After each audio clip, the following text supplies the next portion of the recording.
Good evening, magandang gabi po sa inyong lahat at tayo po ay nasa programa na pong Back to the Scriptures at ito po ang inyong lingkod, Brother Ronald Ovidos. Kasama po natin ngayon si Brother Robert Aviles at Sister Sheila Torio sa atin pong technical. At kami po ay natutuwa at nalulugod sa Panginoon sapagkat tayo ay talagang eksakto sa oras, Brother Robert, ano ha? Kahit po, hindi tayo na late at talagang safe tayo. Maganda po ang takbo ng panahon. Hindi traffic ang gaya ngayon. Kaya alam ko maraming tao ngayon ang hindi masyado mainit ang ulo. Yun, yun importante. Dahil hindi ganun ka-traffic, kaya purihin natin ang Diyos sa kanyang kabutihan. At tayo po ay makapaglilingkod na mahaba-habang oras. No? Hindi kagaya ng mga panahon na nakaraan ay talagang may struggle tayo. Kaya po mga kapatid, mga kaibigan, samahan niyo po kami sa loob ng isang oras natin pong pagtalakay ng mahalagang paksa ng salita ng Diyos. Tayo po ay nandito na sa ikalawang yugto ng ating pag-aaral, Brother Robert, no? Yung atin pong part 2 ng Law and Grace series. Kaya ho natin sinabi itong Law and Grace series kasi po ay ito ay isang part by part at continuation ng pagtalakay sa Biblia tungkol po sa kahalagahan ng kautusan at ng biyaya ng Diyos, di ba, Brother Robert? Kasi hindi pwedeng paghiwalay niyan dalawa na yan. Tama yun. Okay, kaya po sa atin pong oras ngayon ay atin pong tatalakayin ng part 2 ng ating paksa, no? Yung tinatawag nating the law and the gospel. Anong relationship ni Jesus sa ceremonial law at sa kautusan, sa kabuuan? Kasi marami pong nagsasabi na ang kautusan daw at yung ebanghelyo ay magkalaban. Pinaglalaban nila, kapatid. At conflict, ano? Pero ngayon po natin ay pag-aaralan natin ngayon, hindi po totoo na magkalaban po ang kautusan ng Diyos dahil Diyos po kapwa galing yan at ang ebanghelyo. Pero bago yan, tayo po muna ay dadako sa ating pong panalangin. Brother Robert, pwedeng pakipangunahan ating panalangin. Tayo po yung manalangin. Mapagpala at makapangyarihan po namin Diyos Ama na nasa kalangitan. Maraming salamat po sa buhay at kalakasan na patuloy mo pong pinagkakalob sa bawat isa sa amin. Nawa po ang iyong banal na Espiritu Santo ang sumaamin upang ang aming mga tagapakinig na humahanap ng katotohanan ay makasumpong po ng tunay na biyaya. Amen. Ipagpatawad po ang aming mga pagkakasala. Nawa gamitin mo po si Brother Ronald at bigyan siya ng karunungan na maipahayag po ang pawang katotohanan lamang. Ito po ang aming hiling at dalangin sa pangalan po ng aming Panginoong Hesus. Amen. Amen. Gaya po ng ating sinabi, mga kapatid at mga kaibigan na nakikinig ngayon. Live po tayo, ha? Live tayo, ha? Live po ito. Kasi baka mamaya isipin ng ating mga tagapakinig. Ang tagal-tagal kasi rin natin na tayo ay nag-replay, ano? At tayo natutuwa. At mamaya na po yung mga pagbati sa ating mga sponsors at yung ating mga tagapakinig. So ating pag-uusapan ngayon ay yung bang kautusan at ang ebanghelyo. At ito ba ay mayroong pagkokontrahan? Kaya sa gabing ito, mga kapatid, mga kaibigan, ay kayo po ay sumubaybay sa amin sapagkat atin pong tatalakayin ng ilang mga mahalagang bagay katulad halimbawa ng anong kahulugan ng tinatawag na term na law o yung kautusan. At atin din pong tatalakayin sa gabi ring ito yung Ten Commandments na makikita natin sa New Testament na ito po ay sinusunod pa rin ng mga Kristiyano. At ito po ay hindi kagaya ng mga karaniwan na naririnig po natin na yung Ten Commandments daw ay hindi na po sinusunod ngayon ng mga Kristiyano. Nakakalungkot man isipin dahil itong mga taong ito, alam natin, sincerely, they love Jesus, they love the Bible, pero unfortunately, they are deceived dito sa turong ito. At atin din pag-aaralan sa gabing ito, mga kapatid at mga kaibigan, yung importance at yung function ng kautusan ng Diyos in relation sa kanyang biyaya. Kaya bilang pagsisimula, mga kapatid at mga kaibigan, alam po natin na ang kautusan ng Diyos ay ito'y sagrado, ito'y banal, ito po ay tinatawag nating it represents the full character of God, Brother Robert, no?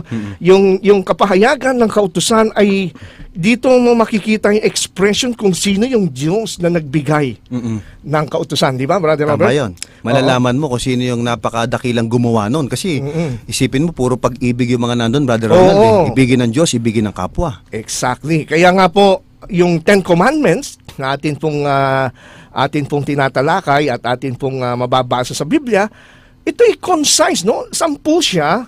Kaya akala ng iba, ito ay kulang dahil 10 lang. Pero totoo niyan, concise siya pero all-encompassing. Lahat ibig sabihin, kasi kung letra lang titignan mo, parang kulang. Pero meron siyang mas malalim na mga kahulugan At yan ay tatalakayin natin mamaya, no? For example, kasi yung 10 Commandments sa aklat ng Exodus chapter 20, doon siya una kasing nailista, no? Alam mo ba na meron siyang 320 words, mga kaibigan, depende yan sa translation. Kung ikukumpara natin ito sa mga batas pang tao, halimbawa yung European Community, for example, yun sa kanilang mga batas at rules, kung may kinalaman sa pag-i-import ng mga produkto, meron silang 26,900 words. Imagine mo yan, sa 10 utos ng Diyos. Very concise, very all-encompassing. At kung ito po ay pag-aaralan lang at i-meditate ng mga tao, doon mo makikilala talagang lubos na ang Panginoon ay banal. Ang problema, Brother Robert at mga kaibigan at Sister Sheila, ay hindi naman yung kautusan ang may problema. There is no conflict with the law and the gospel. Ang problema ho kasi ngayon sa panahon natin, yung attitude ng tao sa kautusan, Brother Robert. Tama yun. No? Ano yung pananaw Oo. Yung pagtrato nila. Yung pananaw ng tao po ang may problema. Hindi yung kautusan. Hindi ho yung kautusan at ang ebanghelyo. Ang totoo niyan, Brother Robert, meron ng dalawang extreme, no? Una, yung mga tao mayroong nagsasabi na they reject the law. Ibig sabihin, hindi na kailangan ng kautusan ngayon. Yun yung another extreme. Yung another side ng extreme is yung mga nagsasabi naman na yung pagtupad sa kautusan, andun ang kaligtasan. Parehong both side na delikado at mali talaga yun. Salvation by works. Salvation by works yun, Brother Robert. Mahirap yun. Yung sinasabi na sa pamamagitan ng pagtupad sa 10 utos ay makakasumpong ng kaligtasan. At yun naman nagsasabi naman na wala nang utos, mali rin yun. Parehong extreme na mali. So, mali. hindi ho sila nagbibigay hustisya kung ano talaga ang turo ng kasulatan. At napag-aralan din natin noong nakaraan na mga kaibigan, na talagang pag sinabing kautusan ay dalawang division yan, no? Meron tinatawag tayong moral at ceremonial division. Kaya kung minsan, mga kaibigan, alam po ninyo, siguro iba sa inyo, napapansin nyo, pagka binabasa nyo, lalo ni aklat ni Pablo, sa aklat ng mga taga-Roma, maaaring napapansin nyo, bakit kung minsan si Pablo ay parang pumapabor sa kautusan ng Diyos? At meron namang ibang pagkakataon minsan sa mga talata na parang inabolish na. Parang pananampalataya na lang. Oo, pananampalataya na lang. At meron namang isang talata sa Bible na parang wala na yung kautusan. Meron naman nagsasabi na ang kautusan ay banal, ang kautusan ay mabuti. So parang may conflict. No? Kasi po, magkakaroon talaga ng conflict kung hindi ho natin maintindihan na yung word na law po ay marami hong meaning. Marami ho siyang variety at ginagamit siya based sa context sa iba't ibang mga kaparapaanan. Sister Sheila, no? Okay. For example, Brother Robert, bigyan natin ng example yung ating mga tagapakinig. Sige. At mga kaibigan, kung inyo pong babasahin sa Aklat ng Roma 3:19, si Apostol Pablo mismo, siya mismo ang author ng Romans at same document, pero yung word na law, ginamit niya sa iba't ibang paraan, Brother Robert. For example, yung 3:19 ng Aklat ng Roma. Kung yung nakita, Brother Robert, pakibasa mo. Okay, ito po yung sinasabi. Ngayon ay nalalaman natin na anumang sinasabi ng kautusan, iyon ay sinasabi sa mga nasa ilalim ng kautusan, upang matahimik ang bawat bibig at ang buong sanlibutan ay mapasa ilalim ng hatol ng Diyos. Ngayon, kung mapapansin nyo rito, yung word na kautusan dito ay tumatalakay sa kautusan sa buong Old Testament, no? Kasi ang sabi nga ni Pablo, nalalaman natin na ang anumang sinasabi ng kautusan in general, no? At ang tinutukoy niya rito in general, the entire Old Testament law.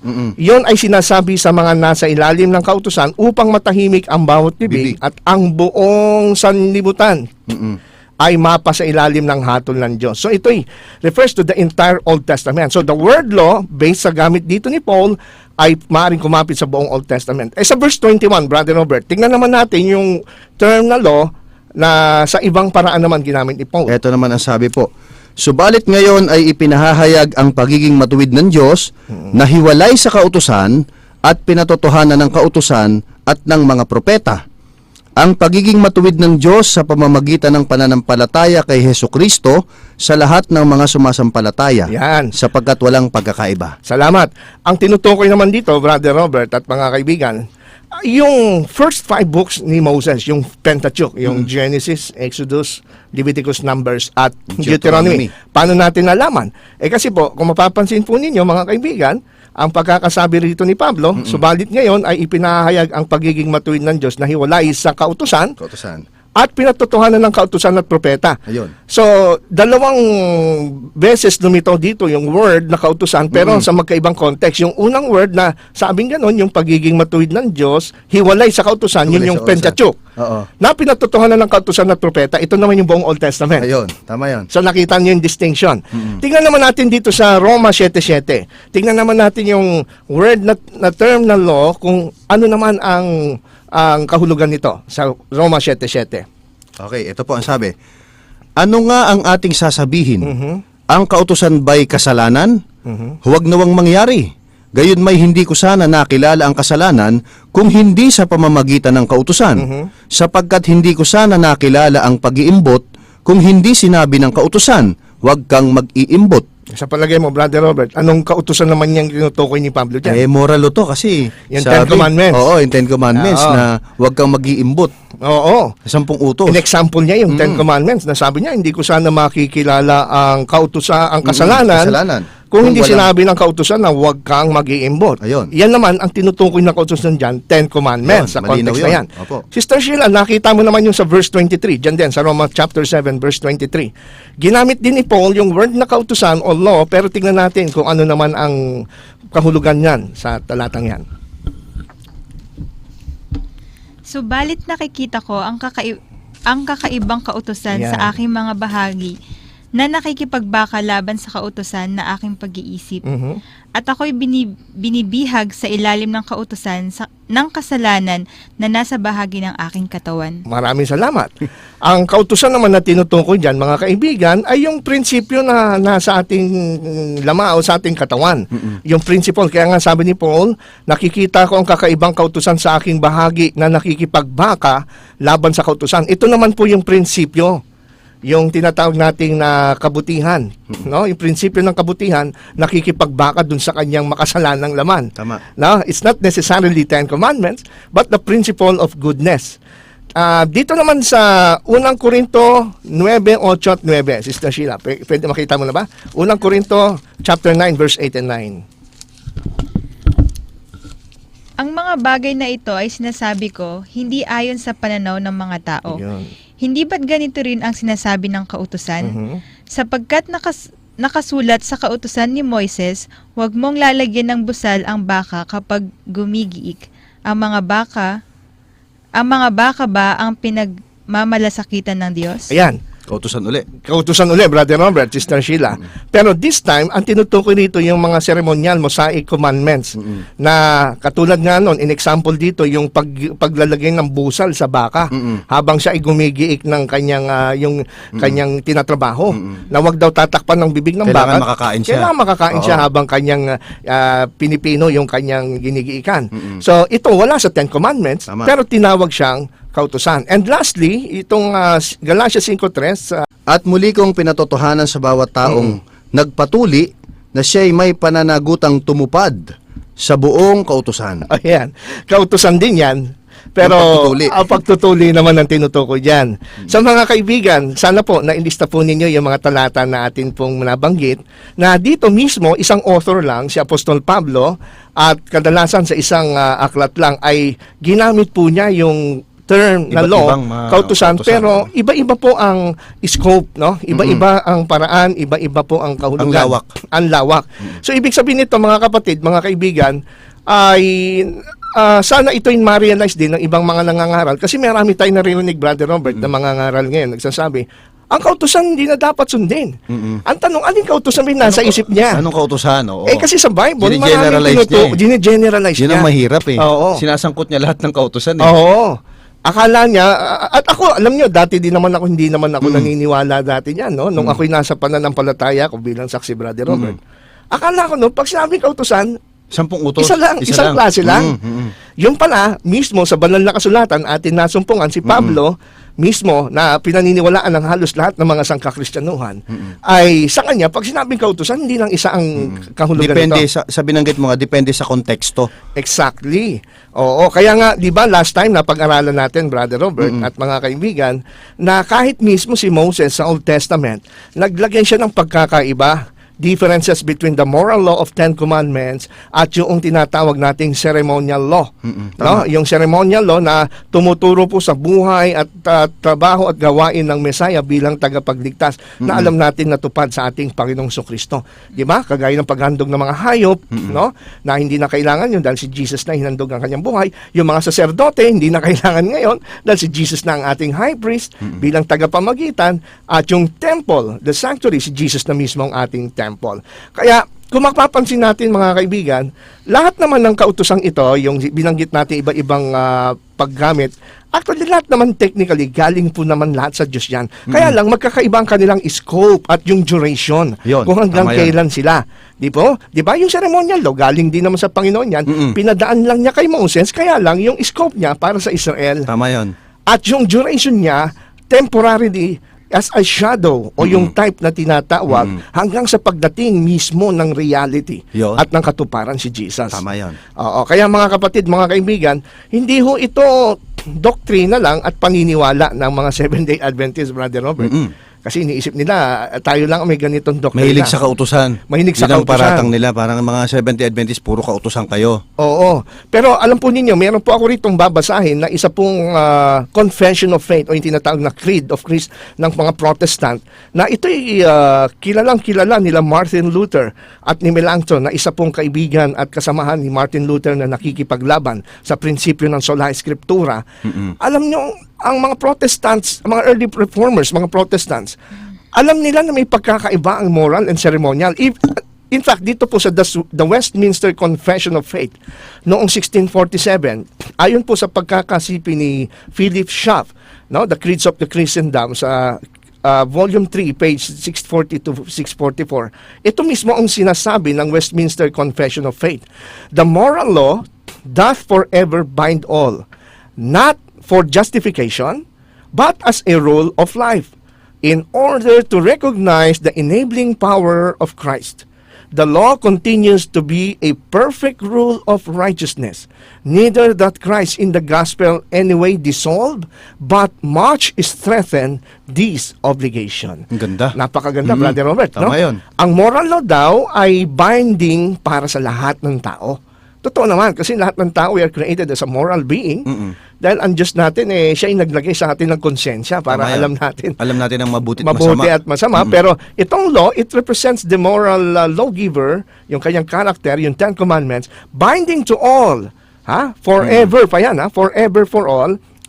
Not for justification. Ano kayo ibig niyan sabihin dito? Ibig sabihin nito, hindi para maging matuwid tayo sa Diyos, okay, para maligtas, but as a rule of life. Ayun. Tama naman eh. Kaya minsan mapapansin natin, Brother Robert, si Apostol Paul, meron siya sinasabi na tayo hindi niligtas sa kautusan at tayo niligtas ng hiwalay sa kautusan as for justification, Tama for yan. salvation, Oo. as a rule for salvation. No? Kasi As magkakaiba yung function ng ng Yan. tagapagligtas dun sa 10 utos. Oo. Yan ang dapat na maintindihan ng bawat isa sa atin. Yes. Kaya kung gagawin po natin, mga kaibigan, na method of salvation, ang Ten Commandments ay mali Magkakamali. po yun. Oo, Mali po magkakamali. yun. Oo. Bigyan ko na example, kapatid. Sige, na Brother Robert. Halimbawa, ang 10 utos ay moral. Nagsasabing huwag kang papatay, huwag kang mangangalo niya, huwag kang mag-iimbot, huwag kang magnanakaw. So humihingi siya ng karakter ng kabanalan. Oo, yun. Ang likas natin hindi tayo ganon. Tayo ay napupuot sa kapwa. Sabi nga ng Biblia pag napuot ka, pumapatay ka. Gumaganti tayo. So walang kapangyarihan, bagaman banal yung moral o 10 utos, itinuturo ka sa lawgiver. Yun. Na siya ang katuparan nung hinihingi niyang pagpapakabanal. Kaya itinuturo ka niya doon sa Panginoong Hesus para tulungan kanya magkaroon ng kapangyarihang matupad yung pagpapakabanal na hinihingi ng kanyang kautusan din. Exactly. Kaya nga tama po yung sinasabi doon kanina sa binasa natin sa Roma 7:7, no? Na ang kautusan siya ang nagpapakilala ng kasalanan. Nalaman sabi nga natin ni Pablo, makasalanan tayo. Sabi nga ni Pablo, hindi ko nga malalaman ng kasalanan kung hindi sinabi ng kautusan, huwag kang mag-iimbot eh. Kaya hindi masama, Brother Ronald, ang kautusan. Hindi masama. Tumutulong pa nga siya para hindi tayo mabaon lalo sa kasalanan Yan. o kapahamakan. Pero hindi hindi rin ang kautusan, wala siyang power na iligtas ka at Oo. paguhin ka. Yun nga, gaya ng binanggit ko. Sabi, Oo. halimbawa, nagkasala pala ako ng pangangalo niya. Di, nasusumbatan ako ng 10 utos. Hindi ako pwedeng manalangin sa, mahal na 10 utos, Hindi patawarin pwede. mo po ako. Hindi pwede. Sasabihin ng 10 utos, uy, pumunta ka ron Nagkakamali ka. pumunta ka ron sa lawgiver para tulungan kanyang mapatawad at maabsuelto ka na Yun. sa kaso mo sa akin. Makikita natin dyan na ang function ng kautusan, Brother Robert, sa iyong in-example, na ang kautusan, itutuwid ka sa mali mong pamumuhay para bumalik ka uli dun sa nagbigay ng kautusan, yung lawgiver. Tama yung No? kapatid. Oo. No? Kaya pag-ibig Kaya pa rin ang gusto. tagapagligtas, ang tagapagligtas, yung lawgiver. Lawgiver. Yun. Kumbaga, yung Ten Commandments, hindi pabigat, pag-ibig ng Diyos yan. Pag-ibig yun. Pinapakita sa iyo, nagkakamali ka anak, bumalik ka sa akin. Tinutuwid ka nga niya, Tinutuwid sinusumbatan ka niya para Ah. maging matuwid. Pero yung Kristo na gumawa ng kautosan, ang magtutuwid sa iyo, Yes. magbibigay ng kapangyarihan. Samantalang yung ceremonial law, gaya nga natin nabanggit natin, pagka na-realize mo ikay makasalanan, pupunta ka ngayon, ito ngayon yung gagawin mo, magse-ceremonial ka, gagawin mo yung paghahandog noon sa panahon sa Old Testament, Oo. no? Para linisin ka sa kasalanan, na alam natin Tama na yan. ito yung gospel. Ito yung gospel. Kasi nga, mabuting balita, ibig sabihin ng gospel, Tama no? yun, kapatid. Na pagka na-realize na isang tao na siya ay hindi karapat-dapat, nalabag niya ang kautusan ng Diyos, na siya ay naging makasalanan, hindi ka matatapos dun eh. Dadalhin ka niyan kay Kristo sa Para linisin pamamagitan ka. ng paglilinis ng kanyang kasalanan, ng kanyang dugo. Tama yung kapatid. Oo. So, yung significance pala ng ceremonial law ay mahalaga din na iniingatan kang sumampalataya doon sa dugo Oo. na iyong hinahandog. Oo. Kaya nga, kung napapansin niyo mga kaibigan, doon sa Genesis, di ba, si Cain at Abel, pareho silang inutusan na maghandog. Dati na nilang ginagawa. Ginagawa na nila yun. Yung problema nga lang, yung kay Cain, hindi tinanggap. Iba Ang kasi, tinanggap yung kay Abel. iba kasi yung hinandog niya eh. Iba yung sinampalatayanan niya eh. Oo, kasi ang hinihiling ng Panginoon yung hayop na tupa. Kasi merong dugo. Na pagka kasi yun ang ginamit nila na paghandog, yung hayop na merong natitigis na dugo, ibig sabihin sumasampalataya sila sa darating na anak ng Diyos. Ayun. Na magiging the Lamb of God who will take away the sins of the world. Yun naman ang nakalimutan ng mga Israelita. Oo. Na akala nila, kumatay na ako, malinis na ako. Yes. Hindi nila alam na yun pala yung nagdadala na intayin nila yung katuparan na yung Lamb of God na nag-aalis ng kasalanan ng sangkatauhan. Doon kasi nila na ipamamalas sa mga Old Testament saints noon, doon nila na ipapakita yung kanilang pananampalataya sa pangakong Mesyas Ayun. na tagapagligtas. Kapag hindi nila ginawa yon, ibig sabihin hindi sila sumasampalataya. Hindi sumasampalataya. Doon sa darating So na kaya pala dapat provision ng pala Panginoon. habang ginagawa nila yun, malinaw sa kanila na kaya natin ginagawa ito, marumi tayo, sumasampalataya lang tayo sa dugo nitong maglilinis sa atin. Exactly. Nakakalimutan nila, ginawa nila parang ritual lang na basta magawa lang yon kahit hindi na nila maunawa ang sampalatayanan yun. Yun nga ang problema. Nakafocus sila dun sa mismong ritual. Ritual. Kaya nga, Brother Robert, yung mabuting balita, yung gospel po, mga kaibigan, ito yung naipangaral na sa Old Testament eh. Tama. Maganda siguro basahin natin, Brother Robert, yung nasa Hebreo 4:2 at 6. Maganda yung sinasabi dyan sa mga kaibigan. Kung kayo merong Biblia sa inyong tahanan. Hebreo 4. Kasi akala nila, yung panahon ng gospel sa New Testament lang. Pero kung babasahin ho natin sa aklat ng Hebreo 4:2 at 8 at 6, Brother Robert, pakibasa mo. Sige. Diretso hanggang sa is. Hindi diretso, lalaktaw. Dos sa 8. Ito ang okay. sabi po. Sapagkat dumating sa atin ang magandang balita, gaya rin naman sa kanila, ngunit hindi nila pinakinabangan ang pangangaral na narinig nila, sapagkat hindi sila naging kalakip sa pamamagitan ng pananampalataya ng mga taong nakarinig.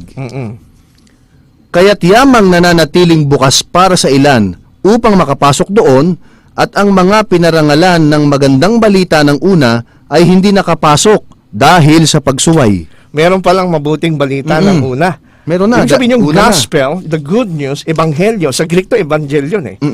Evangelion, hindi ho sa New Testament lang po ito, mga kaibigan.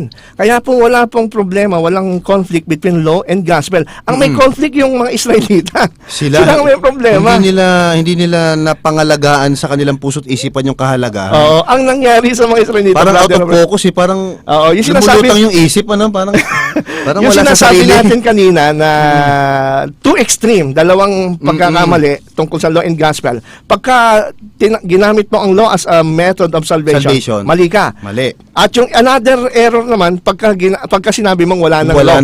Wala Ang nang nangyari po sa mga Israelita, kaya dito sa binasa natin sa Hebreo, mga kaibigan, ng mga Israelita, ginawa nila yung kautusan as method of salvation. Yun na nga. Nawala na yung pananampalataya. Kaya ang sabi rito, kahit na ipinangaral sa mga Israelita, yung mabuting balita ay hindi nila tinanggap dahil sa kanilang kawalan ng pananampalataya. Pananampalataya. Tingnan mo po, mga kaibigan, dito sa Galatia din, Brother Robert, maganda yung sinasabi rito. Sa Sige. Galatia 3:18, maganda ay basahin natin ito, na ang mabuting balita kahit mismo kay Abraham ito ay ipinakilala sa kanya. So ibig sabihin, mga kaibigan, hindi po natin dapat isipin at hindi ho dapat natin ipagkontrahin yung kautusan at yung tinatawag na Biyaya. gospel, yung gospel o yung ebanghelyo. Ebanghelyo. At ang totoo niyan, sa mga susunod na pagtalakay natin, ay atin pong tatalakayin yung sanctuary. Ang sanctuary, dyan po in-express talaga yung gospel, no? Kasi yan po ang paraan ng Panginoon kung paano niya ililigtas ang mga tao. Siguro basahin natin itong Sige, kapatid. 3:8 ng Galatia. At sapagkat pinakita na ng kasulatan, naaariing ganap ng Diyos ang mga hintil sa pamamagitan ng pananampalataya. Pinakita na pala ng kasulatan ng Sinabi Bible na, oo. na ang mga hintil ay aariing ganap. They will be declared righteous by means of faith. Ay ipinangaral na ng una ang ebanghelyo Ayun. kay Abraham na sinasabi sa iyo ay pagpapalain ang lahat ng mga bansa. Kaya po mga kapatid, meron nga sa akin, Brother Robert, mabanggit ko lang, may naghahamon sa akin isang evangelical na reformed Calvinist siya. Hinahamon ako, magdidebate daw kami, patutunayan daw kung sino ang tunay na nangangaral ng biyaya, ang Adventist ba o sila. Ano raw yung biyayang hawak nila?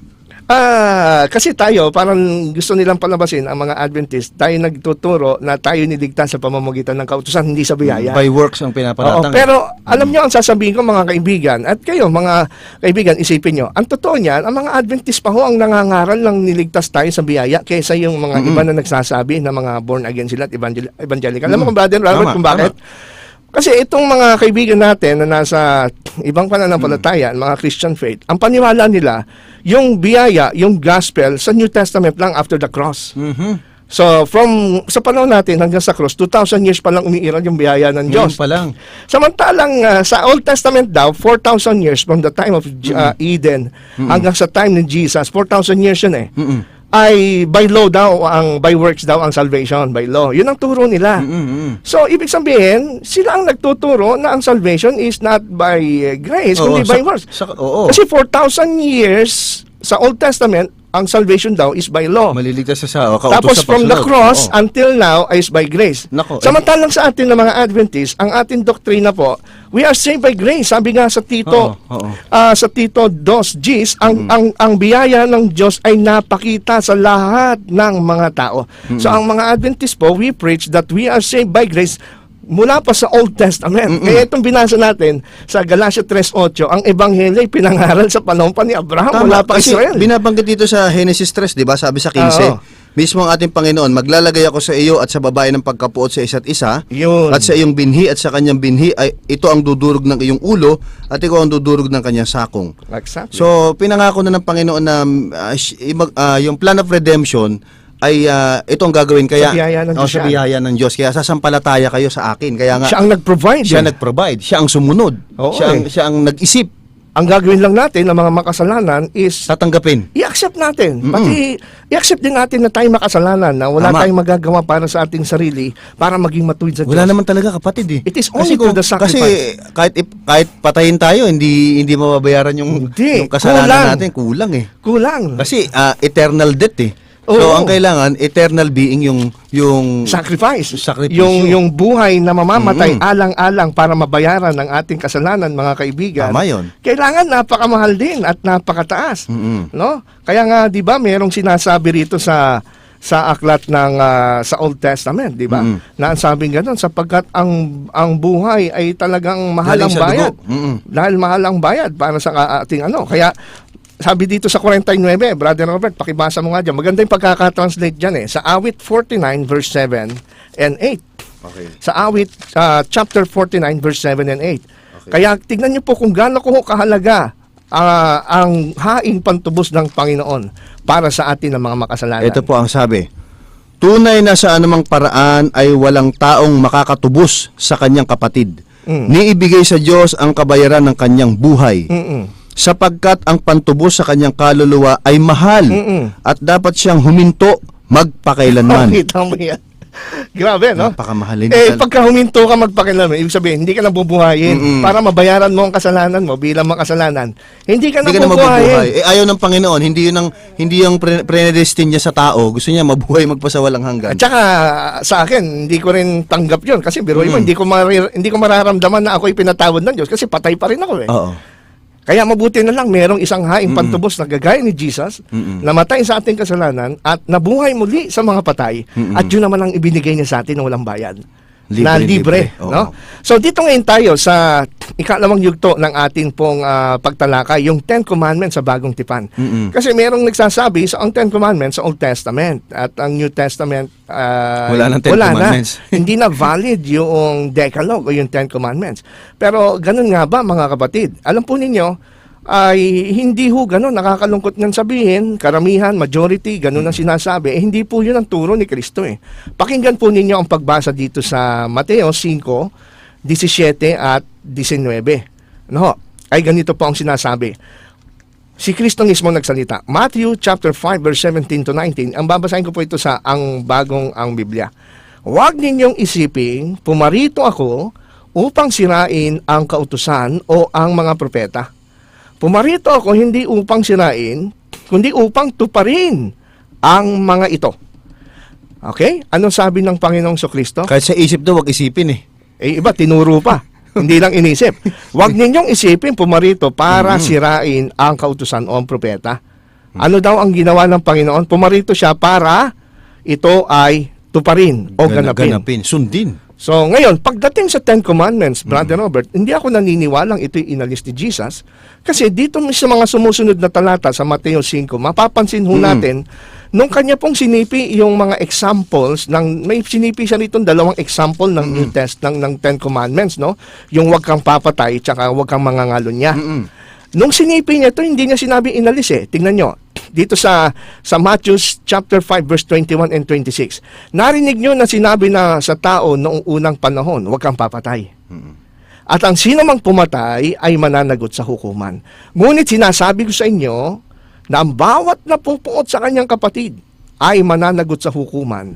At ang sino mang magsabi sa kanyang kapatid, raka, ay mananagot sa Sanhedrin. Ang sino mang magsabi, ulol ka, ay magdurusa sa nag-aapoy na impyerno. Ayun.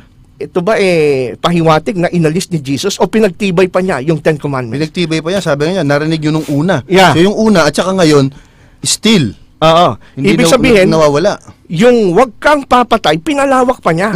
Hindi niya inalis yung Mas pinaliwanag literal. niya. Oo, na pag napuot ka pala, pumapatay ka na. Oh, kasi yung mga Hudyo nagkamali sila ng interpretation. They focus on the letter. Sabi nila, sabi sa kutos, wag papatay, bubugbugin na lang kita. Kaya binubugbog nila. Yan ang bubugbog sila. Pag yung mahihimatay na halos malalagot yung hininga, titigilan na. Ayun, hindi ganoon mga kapatid. Pinakita ng Panginoon dito sa kanila ang espiritu ng Ten Commandments. Meron pang binanggit, di ba? Sa 10 utos, sabi, huwag ka mangangalon niya. Yan. Sabi ng Panginoon, Nasa verse 27 hindi and niyo ba alam na kapag tumingin lang kayo na may Yan. pagnanasa, nangangalon niya ng inyong puso? Pinagtibay niya lalo yung Ten Commandments. Hindi niya pinalitan. Samantalang kung ikukumpara natin, mga kaibigan, sa ibang kautusan, dito rin sa Mateo 5, minodify niya yung ibang kautusan na hindi sa Ten Commandments. For example, yung sa divorce, sa Matthew 5:31-32.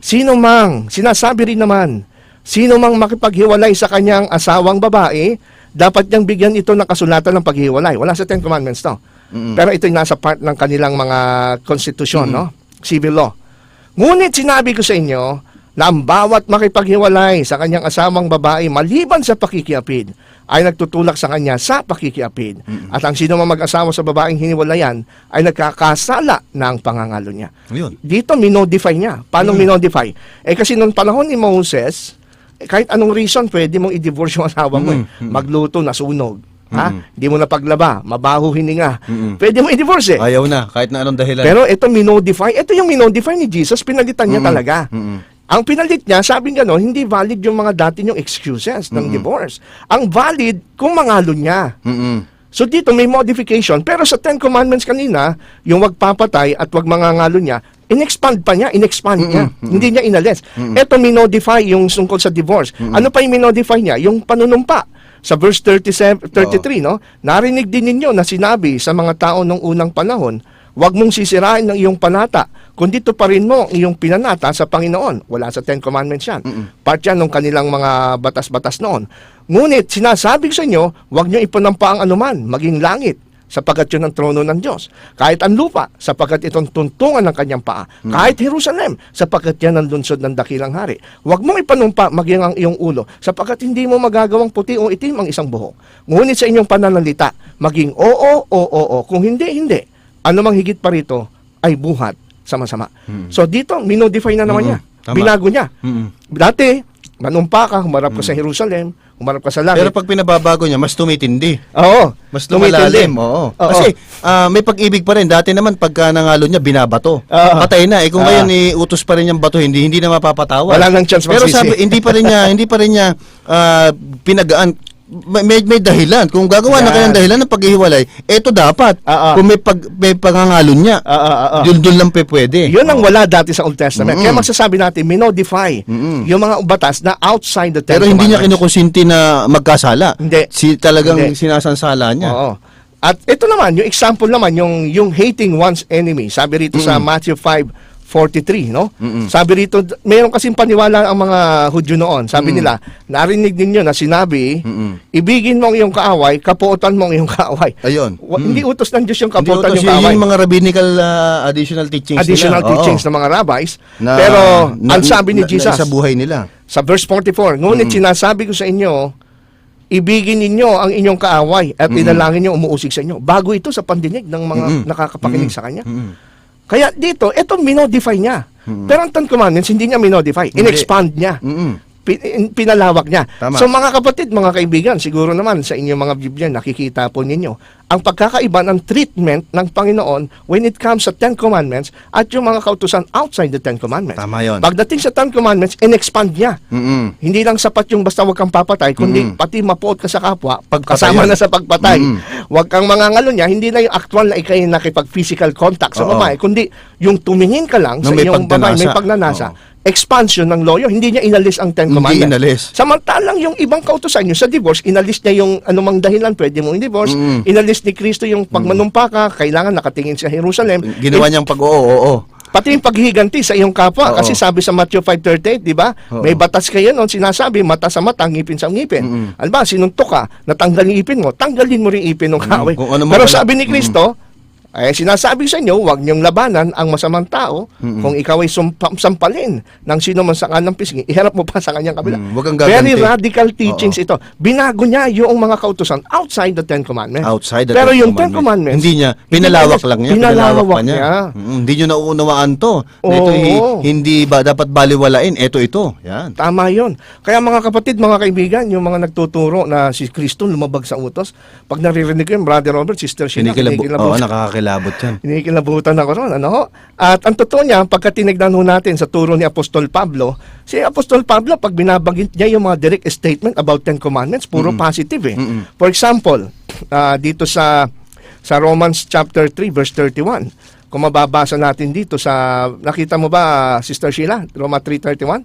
Kung gayon, pinawawalang saysay ba natin ang kautusan sa pamamagitan ng pananampalataya? Huwag nawang mangyari, kundi pinagtitibay pa nga natin ang kautusan. Yan. Yun. Pinagtitibay pa nga natin Pinagtitibay pa. ang kautusan. Hindi inaalis, no?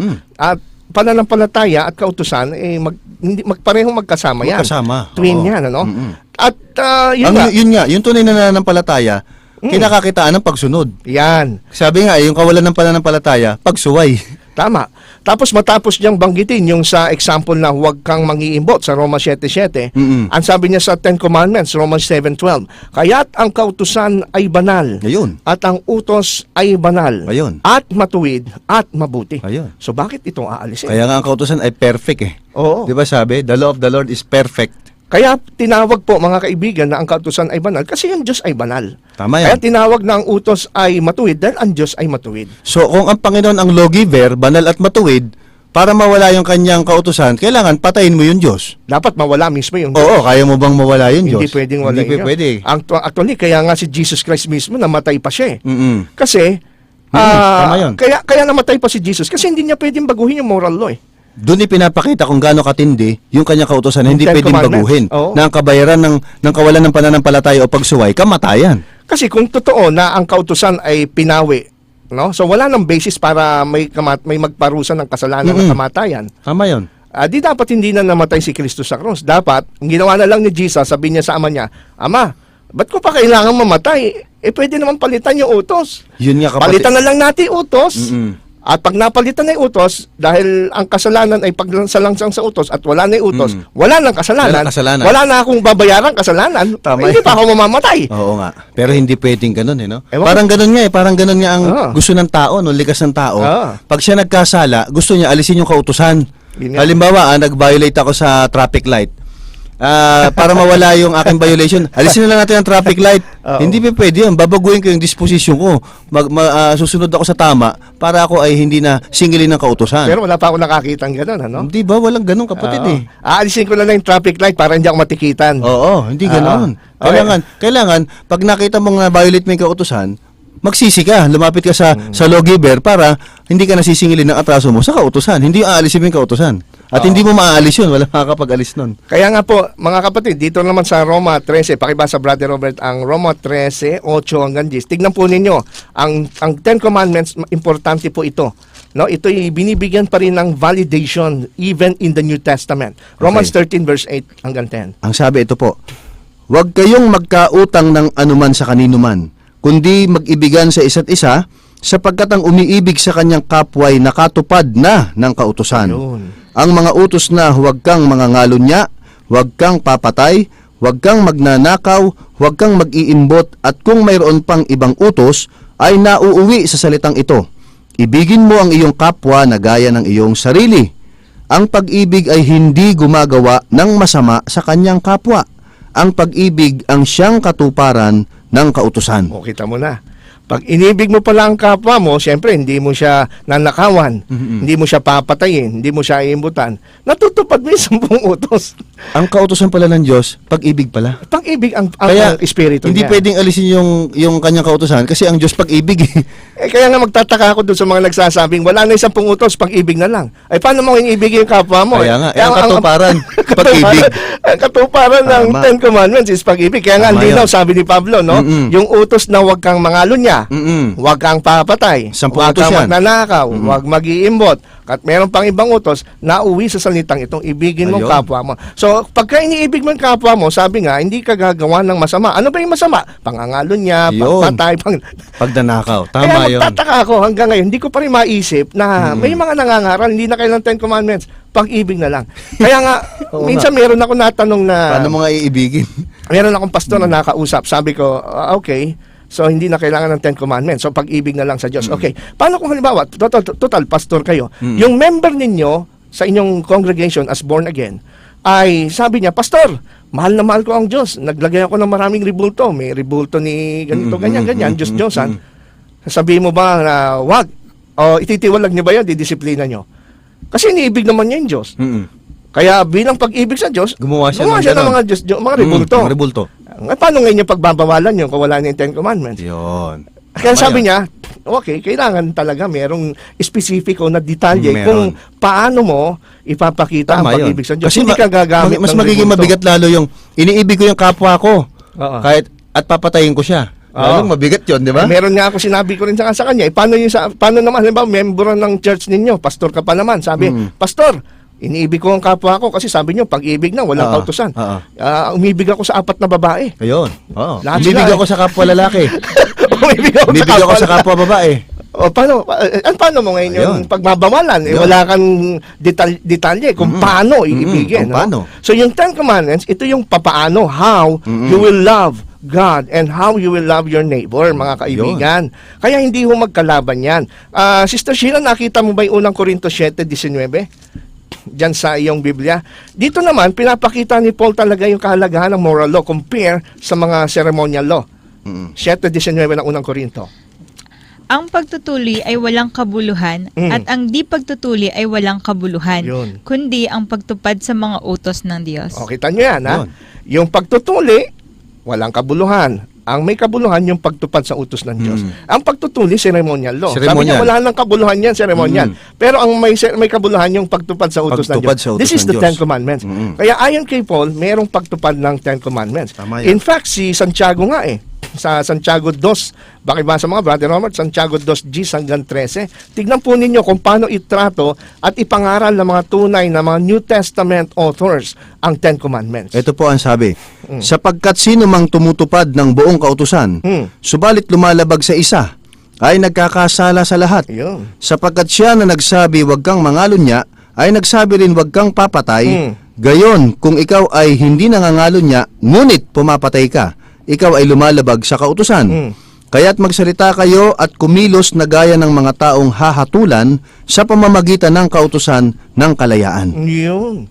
Ibig sabihin, mga kapatid, mga kaibigan, si Santiago, yan, nasa New Testament po yan. Sabi ni Santiago, pagka sinabi mo, huwag kang mangangalon niya, at tapos huwag kang papatay, pero ikaw hindi nangangalon niya, pero pumapatay ka, lumalabag ka sa Lumalabag kautusan. ka. So meron pa rin paglabag sa New Testament, sa kautusan. Meron. Kasi bakit sasabihin ni Santiago na lumalabag ka sa kautusan kung wala na yung Ten At saka Commandments sa sabi niya, panahon niya? pag lumabag ka lang daw sa isa, nilabag mo lahat. Alam mo, napansin ko, Brother Robert, good point yan sinabi mo.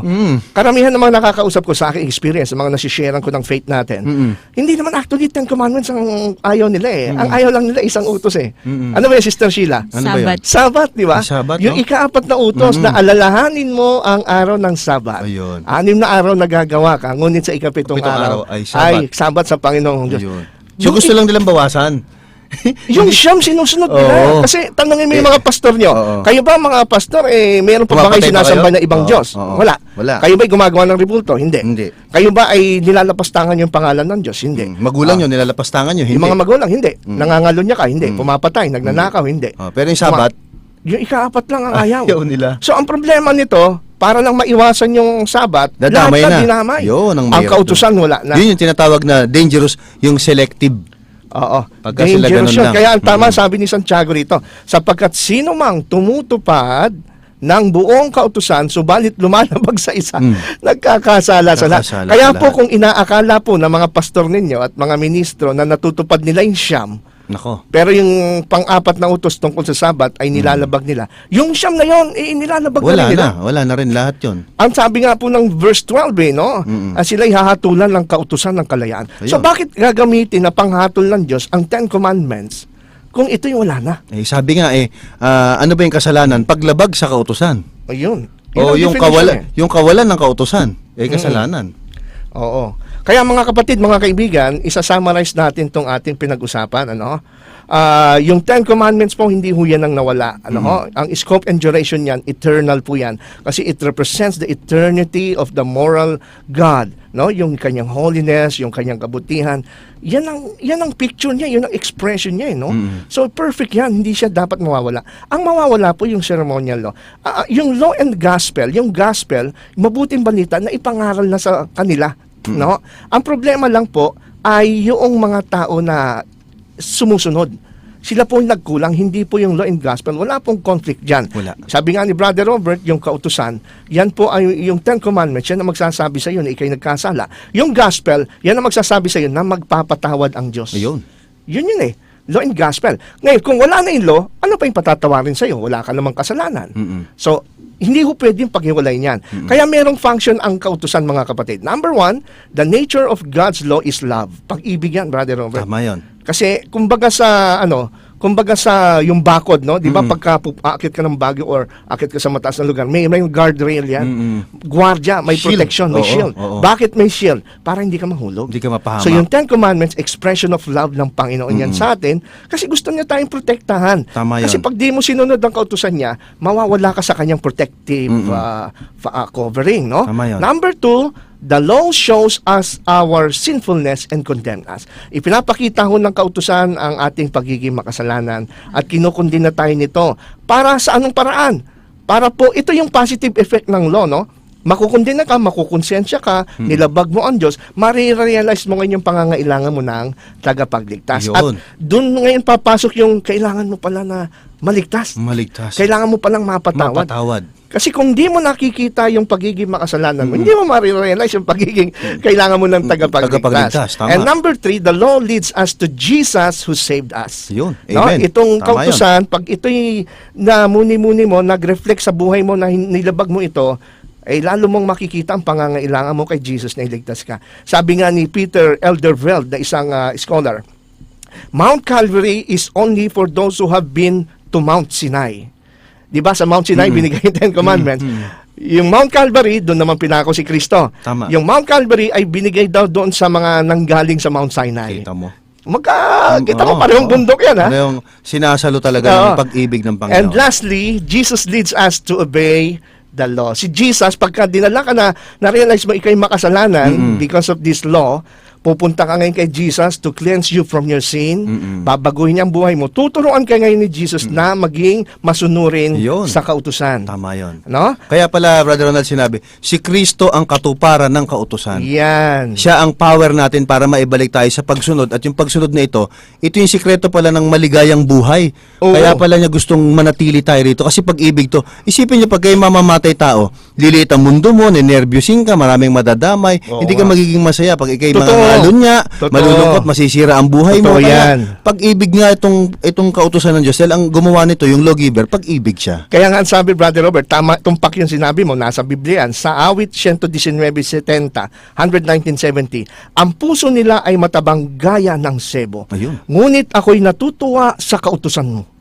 Matutuwa ka sa kautusan dahil Matutuwa. alam mo na ikaw ay nasa Panginoon. Ito ang sikreto ng kapayapaan eh. Exactly.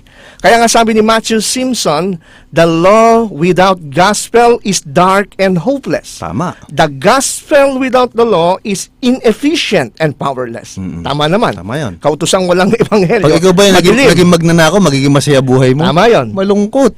Sabi naman ni John Mackay, apart from the law, the gospel cannot be understood or be more than mere sentimentalism. Magiging emotional ka lang.